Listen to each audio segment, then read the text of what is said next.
আবু সাঈদ বুক পেতে দাঁড়িয়েছিল। সে ভাবেনি পুলিশ তাকে সত্যিই গুলি করবে। তাই প্রথম গুলিটা খেয়ে সে একটু হতভম্ব হয়ে কেঁপে উঠল। তার বিশ্বাস হলো না ওই প্রান্তের পুলিশ তার মতোই বাংলায় কথা বলে, তার মতো দুবেলা ভাত খায়, একই মাটির গন্ধ গায়। কেঁপে উঠলেও আমার পা শক্ত করে দাঁড়ালো।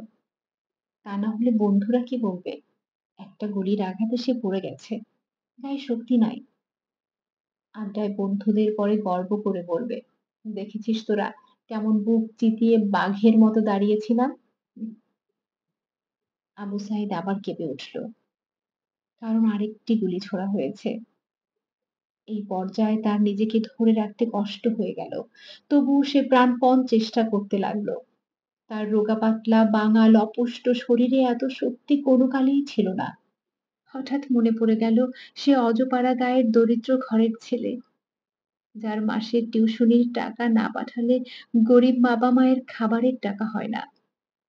সে 5 এ বৃত্তি পেয়েছিল, 8 এ পেয়েছিল।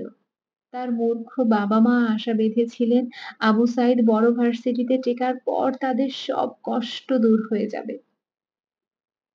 বোনটা শেষবার আদর করে কি বলেছিল সেটাও বোধ করি মনে পড়ে গেল। আবু সাইদের ঘরে ফেরার কথা ছিল রাত 10টায়। 10টা কি বেজে গেছে? মায়ের গায়ের গন্ধটা বারুদের মতো পড়ে গেল কি করে?